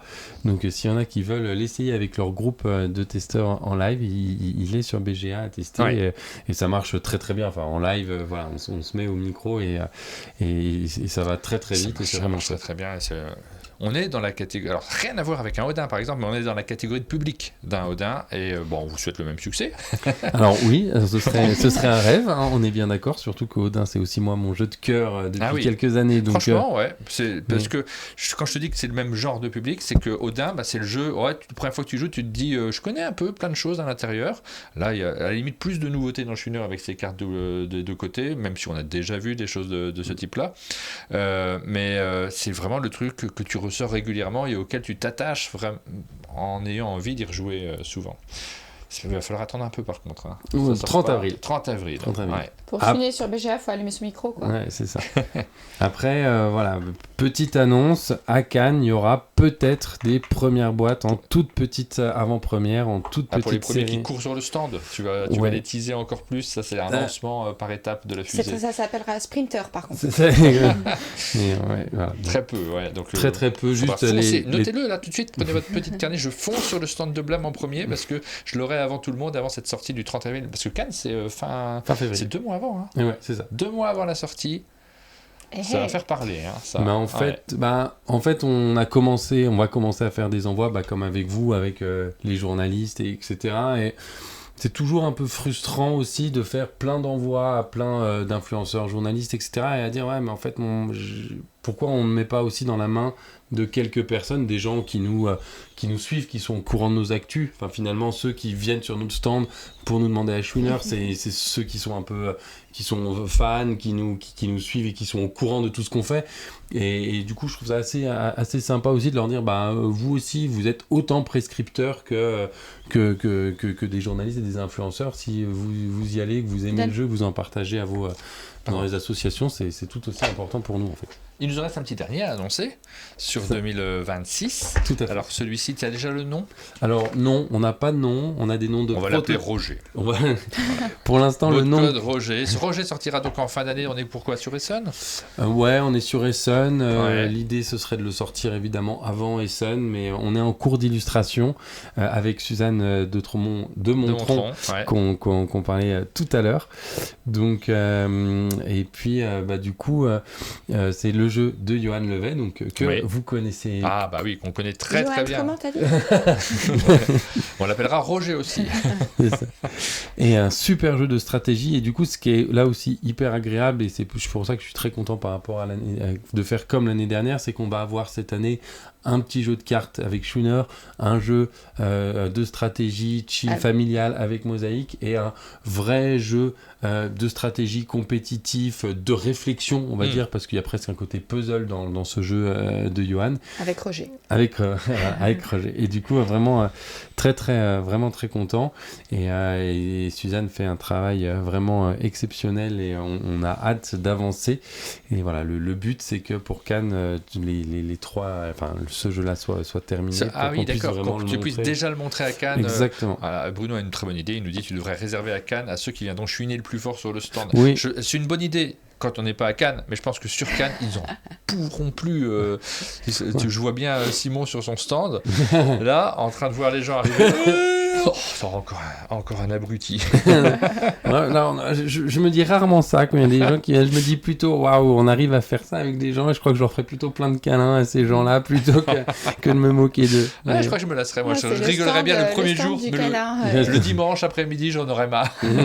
Bon, il y aura plus en stock. Il y a quelqu'un qui parlait des massages aussi un petit peu plus haut dans le. Il y aura encore ça, des massages? Non, on fait plus malheureusement. Chakra, c'est c'est terminé, Chakra.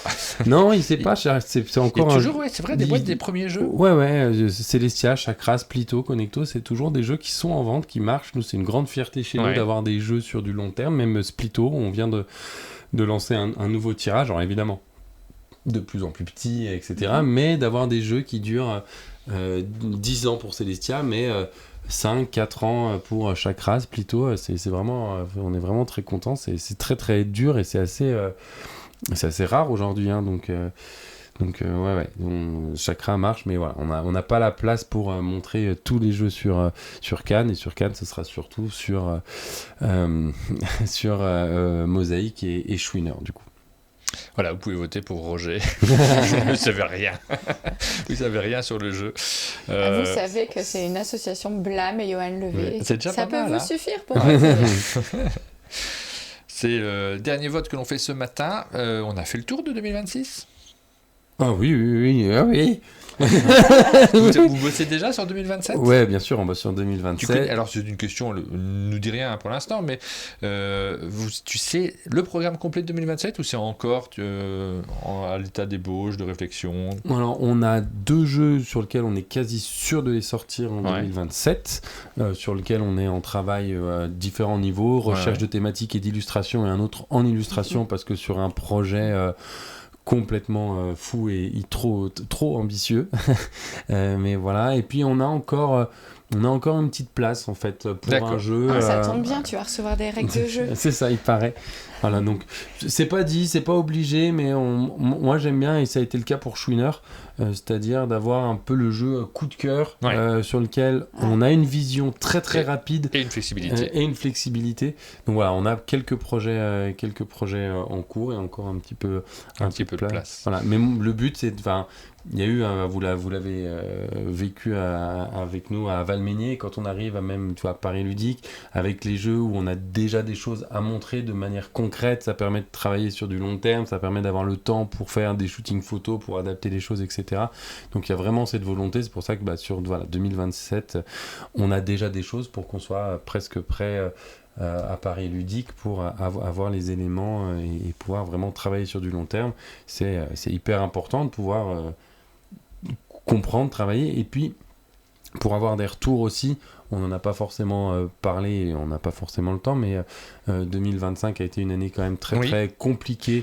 Sur le temps d'en parler, effectivement, parce que là, on a déjà parlé de la dernière fois que tu es venu des difficultés de 2025 et du fait aussi que l'équipe s'est réduite. C'est ça, exactement. De nouveaux projets se sont lancés aussi. Mais ce qui a été très intéressant, c'était d'être plus flexible, et Mosaïque, il y a des gens sûrement qui sont dans le chat qui ont connu ce jeu sous le nom de Caléi à Cannes, où les retours ont été assez mitigés, et plutôt de partir bille en tête, et nous ça nous a redonné on va dire 4 mois où on s'est remis sur le projet, recomprendre, et qui a donné des modifications de gameplay, de titres, de couverture, enfin voilà, vraiment intense.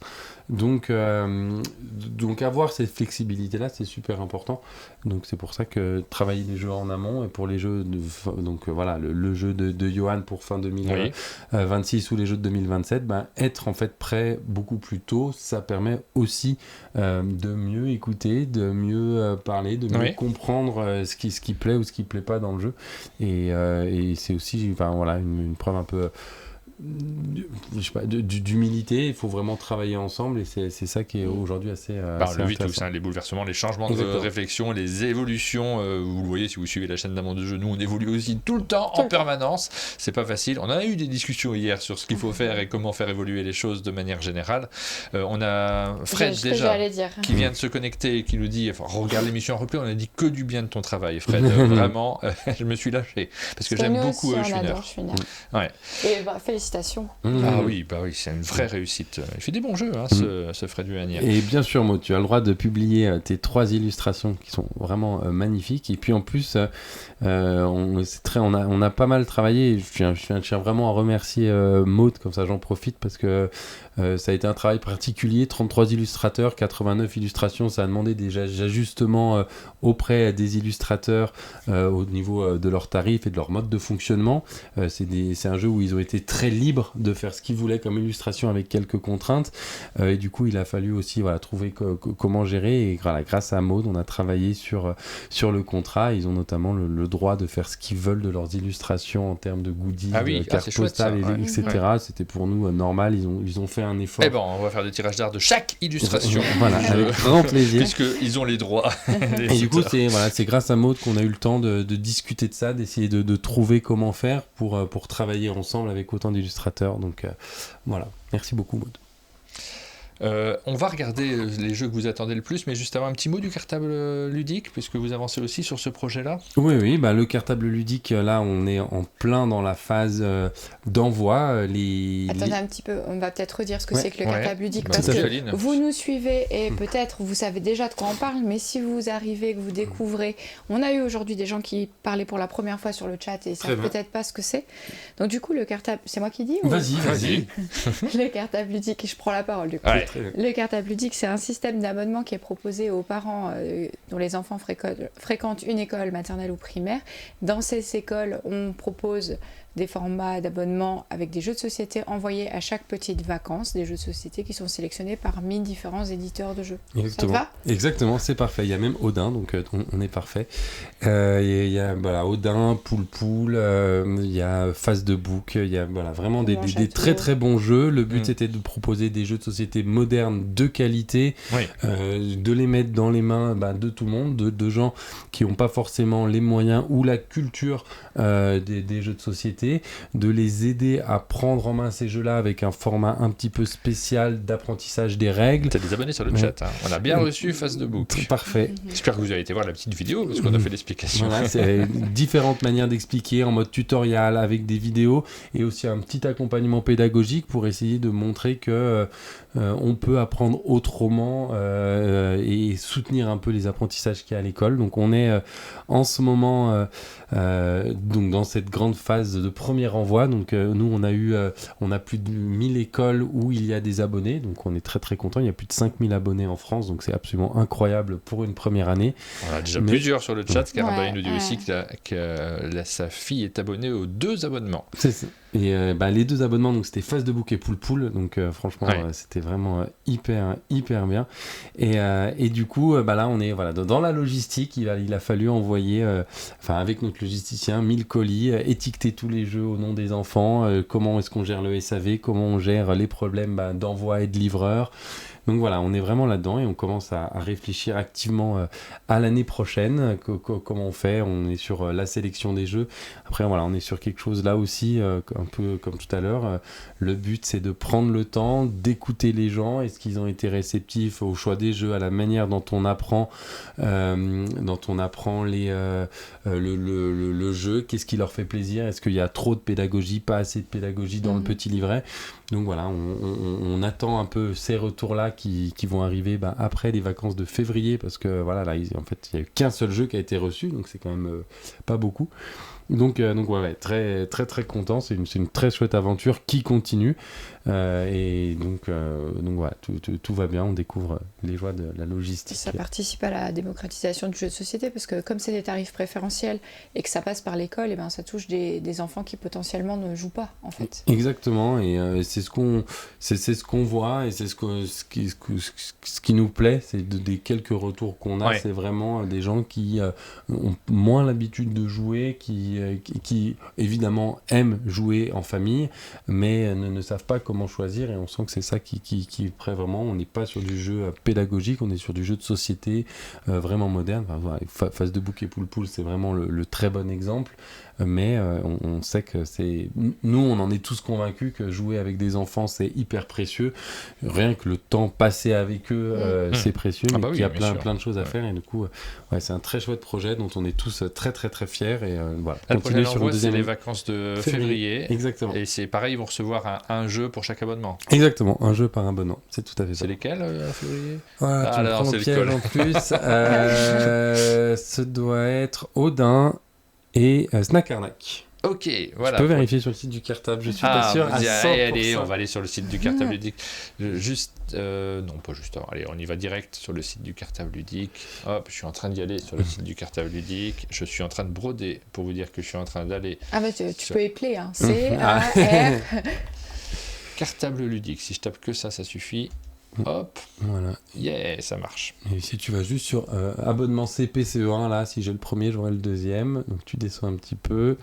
Face de bouc et Snack Arnaque. Donc c'est bien ça. Donc c'est bien Snack Arnaque et Odin. Donc les jeux sur les mathématiques. Voilà, pour ce projet-là. Donc là, ceux qui s'abonnent, ça sera pour l'année prochaine plutôt. Là. Vous avez initié déjà l'année prochaine ou c'est trop tôt? Non, on n'a pas du tout initié l'année prochaine. On n'a pas de toute façon la sélection des jeux, etc. Non, là, on est vraiment sur la stratégie, comment faire. Il faut qu'on arrive à convaincre de nouvelles écoles de s'inscrire pour essayer d'atteindre un objectif un peu plus ambitieux. Donc, on est en train de faire tout ça. Donc, non, on n'est pas du tout sur l'année prochaine. Mais s'il y a des écoles qui veulent s'inscrire, c'est toujours possible. On les ajoute au listing. S'il y a des gens qui souhaitent s'abonner, là, on leur envoie au détail des anciens jeux. On fait ce petit suivi là pour toujours faire au maximum, hein. C'est toujours ça qui est le plus important. Donc s'il y a des personnes intéressées, il ne faut pas hésiter à s'inscrire, à nous contacter. On trouve toujours des solutions, que ce soit aussi pour des APE ou des choses comme ça, donc c'est toujours possible. Voilà, pour ce projet Le Cartable Ludique, on jette un petit coup d'œil aux jeux que vous attendez le plus. Il y a quand même une question qui est intéressante. La liste, oui, vas-y. On demande si les écoles y gagnent quelque chose, comme dans les abonnements groupés. Exactement, comme dans d'autres abonnements groupés de livres, les écoles qui atteignent un certain nombre d'abonnements ont des jeux offerts gratuitement. Toutes les écoles ont au moins 2 jeux d'offerts. En fonction du palier, si elles ont entre 1 et 4 abonnements, 5 abonnements ou plus, ou 10 abonnements ou plus dans l'école, elles ont 2, 4 ou 8 jeux, donc en fonction de ce qu'elles choisissent. On regarde les résultats de votre sondage. Vous avez participé, vous êtes déjà plus d'une centaine à avoir voté pour ces différents jeux, et vous avez placé en tête de vos votes Moonshine devant Mosaïque et Schwiner. Et ce que je regardais, c'est exactement les mêmes scores, Mosaïque et Schwiner. Oui, parce que tout à l'heure c'était inversé, Schwiner était. Ouais, non, ils ont les mêmes scores, ça se joue à rien pour l'instant, la différence entre les deux jeux. Devant le jeu mystère, celui qu'on appelait Roger, signé Johan Levé, mais pour l'instant on vous a rien dit, donc c'est juste pour déconner que je l'ai mis là, et petit poids ensuite. Voilà pour le classement des jeux que vous attendez le plus, parmi ceux qu'on vous a présentés ce matin, d'après vos votes. Je te montrerai le détail derrière si tu le veux. Voilà pour ce sondage. Une minute culturelle, tu as quelque chose à nous conseiller, Simon? Écoutez, comment on a fait un petit peu la dernière fois que j'étais venu à la matinale, on va rester sur la bande dessinée, hein, c'est le plus évident. Moi, je vais parler d'un cadeau de Noël que j'ai eu et où je voulais vous parler du Château des animaux, puisqu'il y a donc le dernier tome qui est sorti, le 4e tome, et du coup l'histoire est aujourd'hui terminée. C'est chez Rue de Sèvres, si je me trompe pas. On va directement aller. Ouh là là. Rue de Sèvres, sur le site de l'éditeur pour vous le montrer. Ou est-ce que je fais ça de tête? Peut-être que je suis... Non, je crois pas. Bon. Mais tu peux... J'ai cru. Et du coup, c'est une BD qui est absolument incroyable. Graphiquement, déjà, pour moi, c'est une des plus belles BD qui existent, avec des animaux... J'aurais tenté. Des animaux anthropomorphes, mais contrairement à d'autres côtés anthropomorphes, leur vie d'animaux est hyper importante, et on reste sur quelque chose qui est très animalier, très réaliste comme dessin sur les animaux, donc c'est très Alors, très il y a un particulier. album, et puis il y avait ces gazettes qui étaient publiées assez régulièrement, c'est curieuse façon de aussi surprenante en tout cas de sortir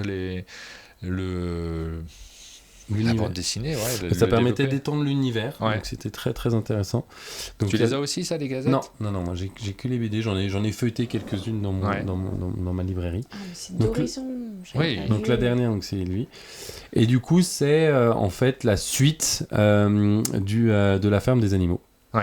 Donc qu'est-ce qui s'est passé? Joli, Qu'est-ce qui s'est passé après, avec une histoire évidemment très politique, comme la ferme des animaux, qui est absolument incroyable, avec ces animaux qui sont tous ça parle de révolution, d'indépendance, d'émancipation. La ferme des animaux, donc un livre classique. Il n'a pas fait que 1980. Merde, 1984. 84, c'est 84 ? Oui. 82 en tête, mais Non, 84.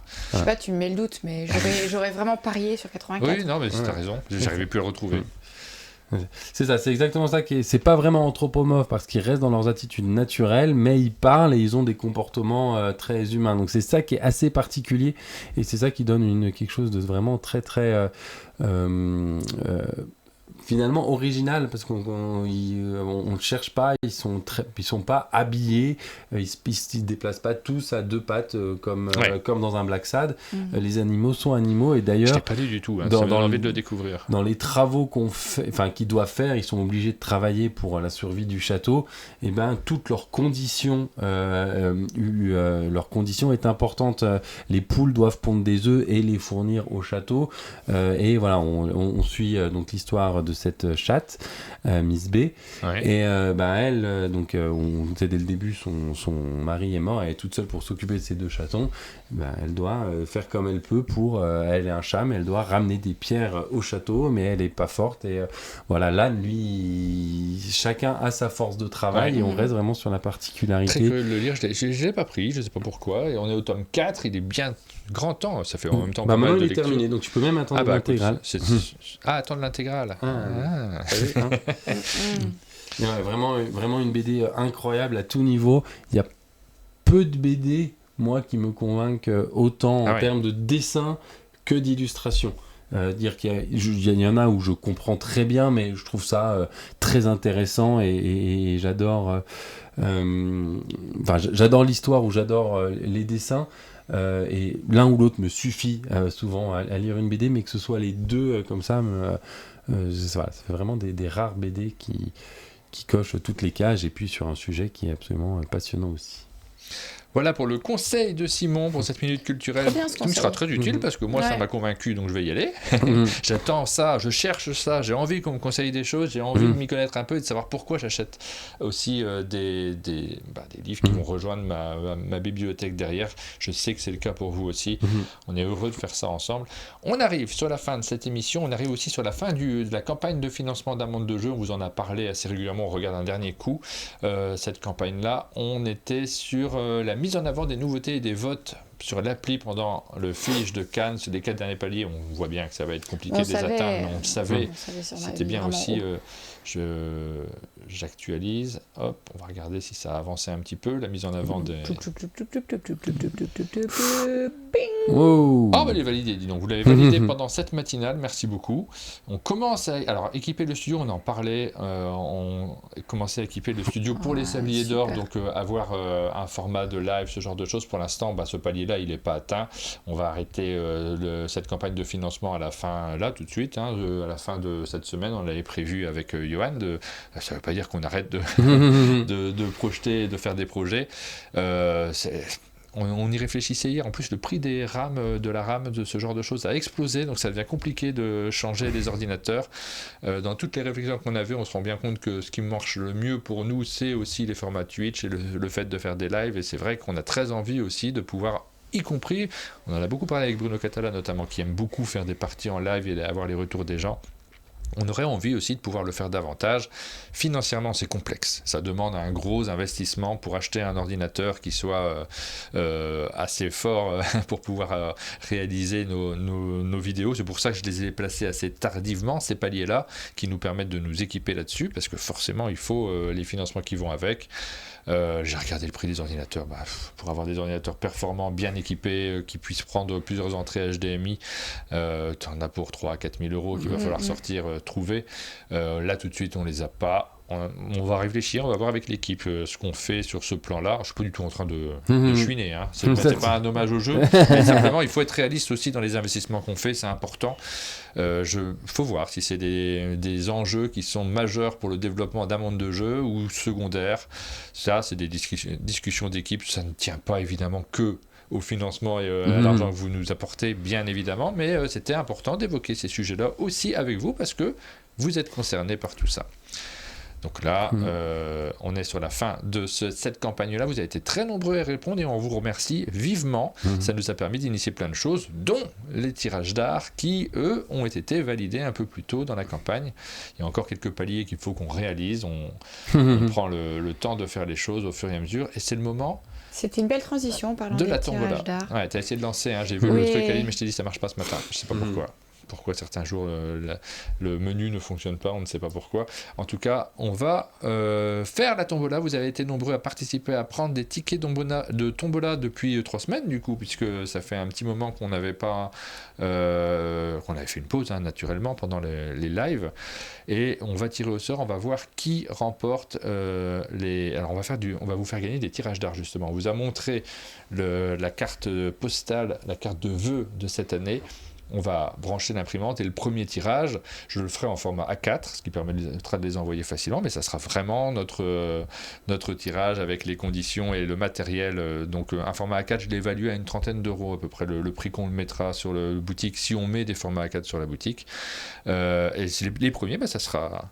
ceux que l'on va tirer aujourd'hui qui repartiront avec ces formats-là, ils vont les recevoir. Et il y a un petit cadeau supplémentaire, Aline, que tu as ramené aussi, donc je te passe la main. En fait, il y a une petite chose supplémentaire à gagner dans cette tombola. Qu'est-ce que c'est ? Il faut nous raconter ça. C'est très particulier. C'est un projet secret qu'on avait eu, Johan, Joseph et moi, pour Noël. Ouais. Et donc, on vous propose d'en gagner un. Donc, c'est quelque chose qu'on a produit tous les trois, à chacun avec son niveau de compétence. C'est-à-dire que Joseph, il a designé quelque chose que Johan a produit et que j'ai assemblé. Parce que moi, j'aime beaucoup la fabrication de bijoux et c'est ce qu'on a fait. Donc, le logo, le design, c'est notre fils. On va regarder ça la fabrication, c'est Johan. L'assemblage, c'est moi. Et on vous propose de gagner cette magnifique moi, je suis pour rien. Paire de boucles d'oreilles, un monde de jeu ou assimilés. Donc, qui sont en acrylique et plaqué or. Ouais. Parce que c'était chouette, on s'est dit, puisqu'on fait ça, on le fait super bien, avec des matériaux de bonne qualité. Donc ça a été découpé par Johan, il a tous les équipements pour pouvoir bricoler des choses. Ça, on ne l'a pas proposé sur la boutique, hein. C'est vraiment des contenus internes. Après, si ça vous tente... C'est long à fabriquer aussi. Ouais, oui, bien sûr. Quand on a parlé avec Johan, on pourrait faire des choses que toi, il m'a dit, mais j'ai autre chose à faire moi de ma vie quand même, je ne vais pas fabriquer des bijoux. Alors, il y en a juste un exemplaire à gagner. Oh là là, c'est pour cette tombola de ce matin. Dépêchez-vous de prendre des tickets, parce qu'il y aura un vainqueur qui aura soit pour... elle ou lui, peu importe. Après, ça s'offre. Ou pour offrir. Et justement, c'est un très joli cadeau parce que c'est un exemplaire unique qu'on vous fait gagner ce matin. C'est en acrylique et en plaqué or. Voilà, je cherche... Donc nous, on a fait une toute petite production. C'était quelque chose de vraiment personnel. En fait, il y en avait pour la femme et la fille de Johan, pour ma maman, pour ma fille... Voilà, c'était vraiment toute petite production de Noël, mais ça nous a fait plaisir. Et franchement, par exemple, voir la réaction de ma maman quand tu lui dis c'est ton petit-fils qui l'a designé, et c'est Johan que tu connais qui l'a fabriqué. Franchement, elle était vachement émue. Vous pourrez dire à la personne, si vous l'offrez, à la personne à qui vous l'offrez, c'est le petit-fils de la maman d'Aline qui l'a designé. C'est Johan qui l'a fabriqué. Tu as déjà joué à un de ces jeux. Voilà, c'est ça qu'il faudra dire. Ouais. Allez, on va lancer le tirage au sort. Donc, on se connecte sur notre tombola. On rafraîchit les subs, hop, c'est bon. Donc tous ceux qui nous ont soutenus via Twitch, via l'application Un Monde de Jeu, on leur offre à chacun un ticket. Donc de base, vous avez tous un ticket pour la tombola. Et après, il y a tous ceux que vous avez achetés. On lance l'animation, on va voir combien de tickets ont été achetés pendant cette pause. Puisque la dernière fois, c'était en décembre qu'on a fait le dernier tirage. Ça monte. Vous êtes nombreux à avoir pris des tickets de tombola. 794. On va mélanger le tout, tous les tickets, check. Alors on n'avait pas annoncé à l'avance les prix que l'on faisait gagner, donc là c'était un peu la surprise pour ce matin, pour les gens qui participent à ce tirage au sort. Le premier que l'on fait gagner, on va vous faire gagner 50 patates, donc l'équivalent de 2 tickets de tombola et demi. Attention, tirage au sort, qui remporte 50 patates pour la semaine prochaine. Hop, nous avons Kémy Josa, qui remportera donc 50 patates supplémentaires. Ticket suivant, attention, on tire au sort 100 patates cette fois-ci. 100 patates, et ça revient à Dans les volcans, qui remporte donc 100 patates, donc l'équivalent de 5 tickets pour la fois prochaine, pour le prochain tirage. Est-ce qu'on sait ce qu'on fait gagner d'ailleurs pour le prochain tirage? Je n'ai pas révisé avant s'il y avait déjà quelque chose. Moi, je sais pas. Parce que c'est Rachel qui négocie un Rachel, peu. Du coup, je sais pas. Je n'ai pas regardé. Je n'ai pas regardé non plus. Pardon, on regardera juste après. Allez, là, on passe au tirage. Oh oui, mais il est là en fait, Kémy Josa. Donc il a eu en live. Ouais, 50 patates. Félicitations. On passe au tirage au sort de. Dans les volcans aussi, il est là. Donc, gagner en direct. Le premier tirage d'art qu'on va envoyer, qui sera donc le tirage d'art de la carte postale en format A4 celui-ci, donc un format, un petit format, mais quand même, c'est très chouette. Le premier qui va repartir avec un tirage d'art, on regarde son nom, de qui s'agit-il? C'est Slack qui remporte ce premier tirage d'art de la carte postale. Bravo, bravo, ça sera évidemment dédicacé par l'équipe. La cam est floue, bizarre. Ah bon, la cam est floue? Bon, elle est fatiguée peut-être.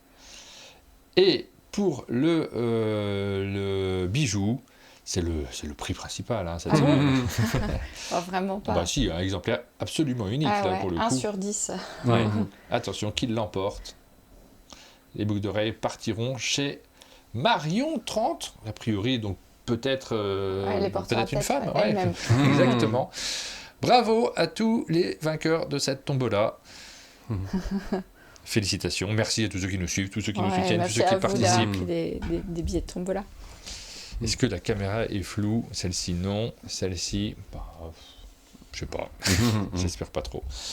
Donc je vais pas réviser, on vous dira en début de semaine prochaine aussi quel sera le lot de la semaine prochaine, mais vous pouvez déjà prendre vos tickets de tombola directement pour participer. Évidemment, il y aura des émissions à partir de la semaine prochaine. On rappelle que, non c'est flou, le temps du tirage. Ah oui, non, c'est peut-être l'ordinateur qui fatigue, oui. À l'arrière-plan, tu veux dire? Ok. Oui, c'est pas très grave, ça me rassure. J'ai eu peur que ce soit ma caméra qui soit floue. On arrive sur la fin de cette émission. On vous rappelle que cet après-midi, on se retrouve avec Bruno Catala, Bruno Caméra, qui sera là cet après-midi pour revenir sur ces jeux, le bilan 2025 et les projets 2026. On parlera de plein de choses avec lui. C'est l'occasion aussi de passer un bon moment ensemble, de boire le café. Ça sera l'heure de la sieste ensemble. Vraiment, j'ai hâte. On va passer un très très bon moment. Venez nombreux. C'est la fin de cette émission la semaine prochaine.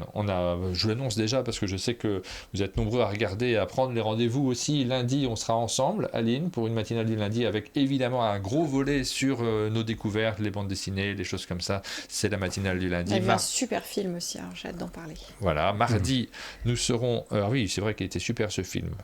Waouh. Oui, c'est des films qui passent à la télé, donc si tu veux, bon, on n'est pas tout à fait dans l'actualité. On va peu au cinéma. Mardi, on fera notre top de 2025, on ne l'a pas fait, on le fera en matinale. Et puis ensuite, on aura des invités. Alors, pas mal d'invités la semaine prochaine. Est-ce que tu les as en tête, toi? Pas du tout. Il faut que je regarde, c'est ça que tu es en train de me dire. Ah oui, voilà, j'ai un calendrier, c'est vraiment pour... On aurait dû le préparer. Ça, Aline, flagellons-nous. Ouais, c'est ça, flagellons-nous. Tu pouvais...